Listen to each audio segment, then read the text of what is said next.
आज हम डिस्कस करेंगे यहाँ पर लेजर। पहले इसके फुल फॉर्म पर आते हैं।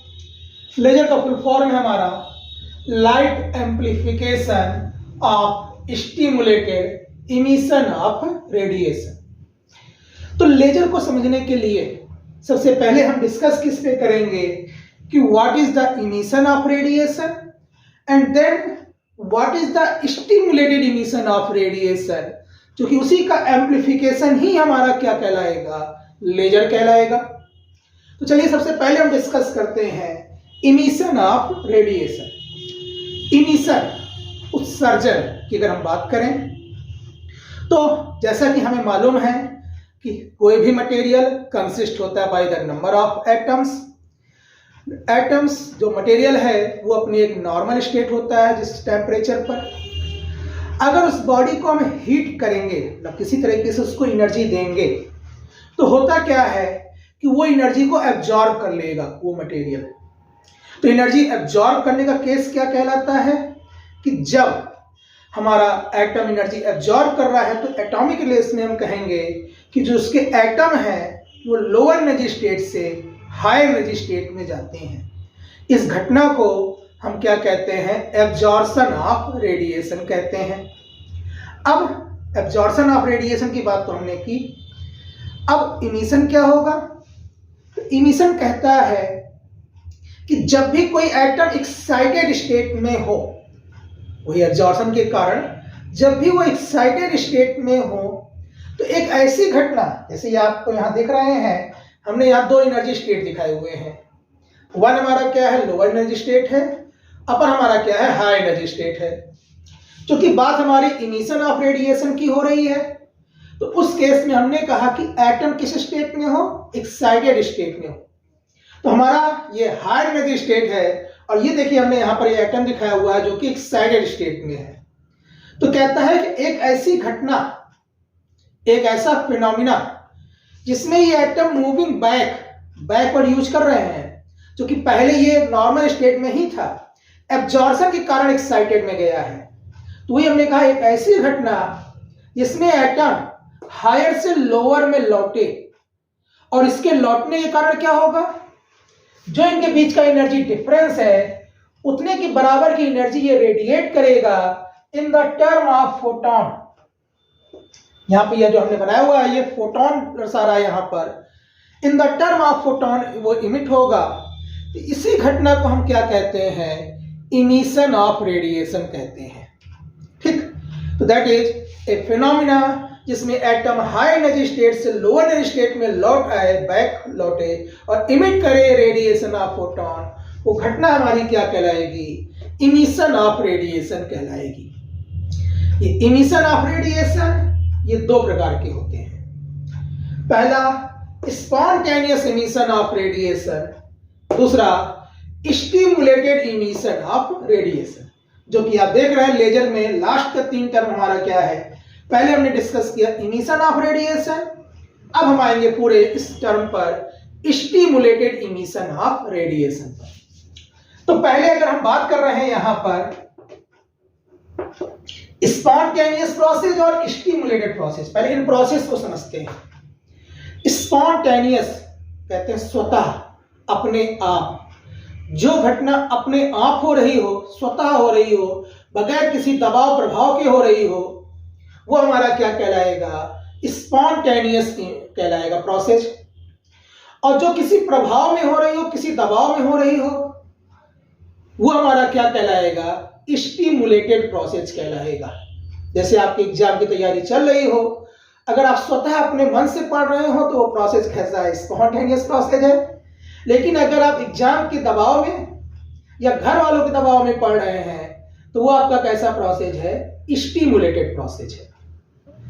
अब इस केस में हम यहां पर देखते हैं कि स्पॉन्टेनियस और स्टिमुलेटेड इमिशन ऑफ रेडिएशन हम कैसे डिफाइन करते हैं। तो देखिए पहले हम एक एग्जांपल लेते हैं कि हमने कहा कि हमने किसी भी चीज बॉडी को गर्म किया, जैसे रसोई में ही हमने कहा कोई एक गर्म तवा ले लिया। अब उस गर्म तवे को हमने क्या किया, गैस पर चढ़ा दिया। जब गैस पर चढ़ा रहे हैं तो प्रोसेस कौन सा हो रहा है, एब्जॉर्प्शन। वो क्या हो रहा है, गर्म हो रहा है। अब वो किस स्टेट में आ चुका है, एक्साइटेड स्टेट में आ चुका है। अब हमने कहा गैस को हमने बंद कर दिया। अब क्या वो परमानेंट उसी गर्म अवस्था में रहेगा? नहीं, वो स्वतः अपने आप, तुम कुछ करो या ना करो, स्वतः अपने आप वो थोड़ी देर में क्या हो जाएगा? ठंडा हो जाएगा। तो स्वतः अगर वो प्रोसेस हो रहा है तो ये प्रोसेस हमारा क्या कहलाता है? Spontaneous emission of radiation. मतलब सीधा सीधा हम कहेंगे यहां पर क्या कि एक ऐसा प्रोसेस इमिशन ऑफ रेडिएशन का जिसमें एटम हायर एनर्जी स्टेट से लोअर एनर्जी स्टेट में लौट आए बगैर किसी इन्फ्लुएंस के, बगैर किसी दबाव के, वो हमारा प्रोसेस क्या कहलाएगा? स्पॉन्टेनियस इमिशन ऑफ रेडिएशन कहलाएगा। अच्छा, इसके आगे आप देख रहे हैं तो इसके बारे में आइंस्टीन का क्या कहना था? आइंस्टीन ने यहां पे प्रोबेबिलिटी का जिक्र किया था। प्रोबेबिलिटी संभावनाओं की बात कर रहा है कि जब भी किसी बॉडी को हीट करेंगे संभावनाएं क्या क्या हो सकती हैं। तो उसने कहा कि संभावनाएं जो है वो या तो एब्जॉर्प्शन की होगी या तो इमिशन की होगी। अब अगर यही चीज स्टिमुलेटेड होता, फोर्सफुली होता, गैस की प्रेजेंट में जैसे तवे को गर्म कर रहे हैं, तो डिपेंड करता है एनर्जी डेंसिटी पर। कैसे डिपेंड कर रहा है? जैसे मैंने फॉर एग्जांपल लिया कि बाहर धूप में हमने एक नॉर्मल टेम्परेचर पे तवा रख दिया और एक गर्म तवा रख दिया, तो होगा क्या? हमें मालूम है कि जिसका टेम्परेचर कम है उसमें एब्जॉर्प्शन की प्रोबेबिलिटी ज्यादा होगी और जो गर्म है उसमें एब्जॉर्प्शन की प्रोबेबिलिटी कम होगी। ठीक इसी तरीके से इमिशन में होता है। ठीक है, कह रहा है कि अगर प्रोबेबिलिटी की बात करें स्वतः अपने आप हो रहा है तब फिर कोई फर्क नहीं पड़ता है कि तवा कम गर्म है कि ज्यादा गर्म है कि बहुत ज्यादा गर्म है, क्योंकि स्पॉन्टेनियस किसी पे डिपेंडेंस है नहीं तो अपने आप लौटेगा। तो यहां प्रोबेबिलिटी को एक कांस्टेंट टर्म से रिप्रेजेंट किया है। P21 हमारा क्या शो कर रहा है? 21 मतलब कि 1 हमारा क्या है? लोअर एनर्जी स्टेट, 2 हमारा क्या है? Higher energy state. अब 2 1 शो कर रहा है कि 2 से 1 की ओर, मतलब हायर से लोअर की ओर ये इमिशन को दर्शा रहा है। तो P21 डैश हमारा एक कांस्टेंट टर्म यहाँ पर 821 शो कर रहा है, जो कि ये एनर्जी डेंसिटी पे डिपेंड नहीं करता है। और यहाँ 821 हमारा क्या है? जो कि आइंस्टीन ने कहा, तो उसके नाम पर क्या कहलाता है? Einstein coefficient of spontaneous emission of radiation. और स्पॉन्टेनियस के लिए आइंस्टीन ने जो कोफिशिएंट यूज किया वो है कैपिटल ए से दिखाते हैं, इसलिए इसी को आइंस्टीन ए कोफिशिएंट भी कहा गया है। ठीक, तो ये है हमारा स्पॉन्टेनियस इमिशन ऑफ रेडिएशन। अब हम बात करते हैं स्टिमुलेटेड इमिशन ऑफ रेडिएशन की। स्टिमुलेटेड, जो लेजर आपने शुरुआत में बात की, स्टिमुलेटेड इमिशन ऑफ रेडिएशन क्या होता है? तो अभी भी मैंने थोड़ी देर पहले कहा, ऐसा प्रोसेस इमिशन का जो किसी प्रभाव या दबाव में हो रहा हो वो हमारा क्या कहलाएगा? वो हमारा स्टिमुलेटेड इमिशन कहलाएगा। जैसे अभी हमने एग्जाम्पल लिया था, अब उस एग्जाम्पल को थोड़ा सा फिर से समझिएगा तो आप समझ सकते हैं कि क्या कहना चाह रहे हैं। हमने कहा कि जब हमने कहा कि अभी गैस पर हमने तवा गर्म करने की बात की, तो अगर तवा ठंडा था तो उसमें एब्जॉर्प्शन की प्रोबेबिलिटी ज्यादा थी, इमिशन की प्रोबेबिलिटी कम थी। लेकिन जब तवा एक गर्म हो चुका है तो हो क्या रहा है? अब उसमें देखिए दो तरह का इमिशन देख सकते हैं। एक, तवा गैस पर जब गैस बंद कर दी जाए, तो जब हमने गैस बंद कर दिया तो एक्सटर्नल सोर्स तो ऑफ हो गया, उस समय जो इमिशन हो रहा है, जो तवा ठंडा हो रहा है, वो केवल और केवल कैसा प्रोसेस है? स्पॉन्टेनियस प्रोसेस है। लेकिन गैस ऑन है और गैस ऑन होने पे भी तवा में इमिशन हो रहा है कॉन्टिन्यूअस, तो वो कॉन्टिन्यूअस इमिशन गैस ऑफ होने की स्थिति से थोड़ा ज्यादा होगा, क्योंकि उसी से आप रोटी सेकने की बात करते हैं। तो वो जो एडिशनल इमिशन हो रहा है वो किसके कारण हो रहा है?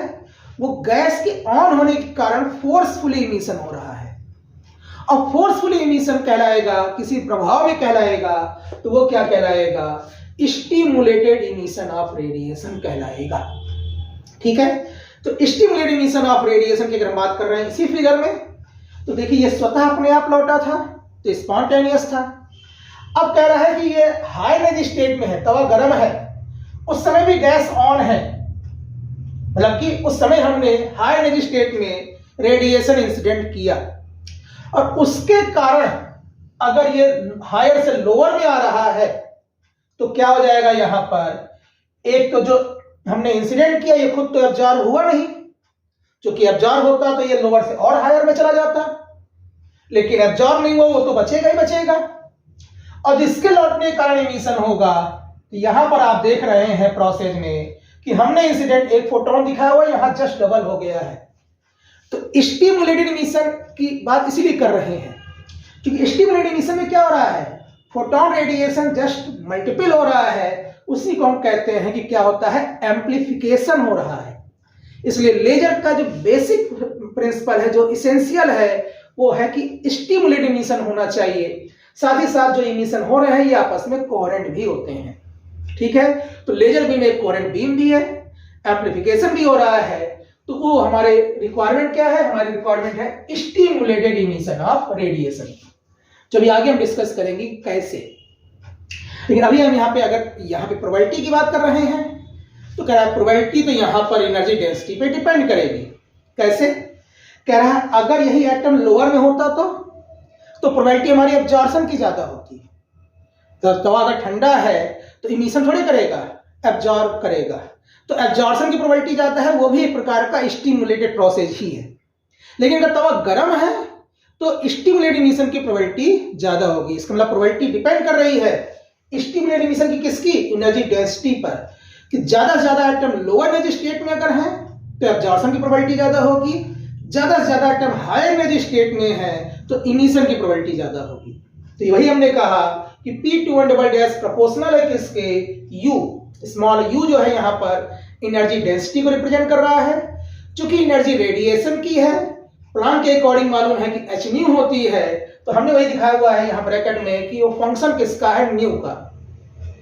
बराबर किया तो एक और कांस्टेंट टर्म आ गया जो कि B से हमने दिखाया हुआ है यहाँ पर, B जो कि स्टिमुलेटेड कोफिशिएंट को दिखाता है, ठीक है। तो वही हमारा B21 क्या कहलाएगा, चाहे कहो आइंस्टीन बी कोफिशिएंट या कहो Einstein stimulated emission of radiation में coefficient of stimulated emission of radiation होगा। अब चूंकि अगर गैस ऑन है तो दोनों साथ में हो रहा है, तो कह रहा है नेट प्रोबेबिलिटी क्या होगी इमिशन की। तो देखिए यहाँ पे हमने जोड़ दिया हुआ है, पहला है स्पॉन्टेनियस, दूसरा है स्टिमुलेटेड। तो टोटल हमारा क्या हो गया, A21 plus B21 U of new. तो ये हमारा टोटल प्रोबेबिलिटी शो कर रहा है इमिशन ऑफ रेडिएशन की। अब इसी से हम लेजर के फॉर्मेशन की बात करेंगे। मतलब हमें चाहिए क्या कि लेजर में स्टिमुलेटेड ज्यादा हो, स्पॉन्टेनियस कम हो। तो स्टिमुलेट ज्यादा हो, स्पॉन्टेनियस कम हो, उसके लिए क्या क्या शर्तें हैं उनको हम अगले लेक्चर में डिस्कस करेंगे। लेकिन उससे पहले हम निकालना क्या चाहेंगे कि जो तुम्हारा स्पॉन्टेनियस और स्टिमुलेटेड है इसमें परसेंटेज क्या है, अनुपात क्या है टोटल का। मतलब हमें क्या निकालना है, रिलेशन निकालना है किसमें, Einstein A coefficient and Einstein B coefficient के बीच में। जो एक बहुत ही इंपॉर्टेंट टॉपिक है, तो हम अगले लेक्चर में डिस्कस करेंगे the relation between Einstein A and B coefficient. धन्यवाद।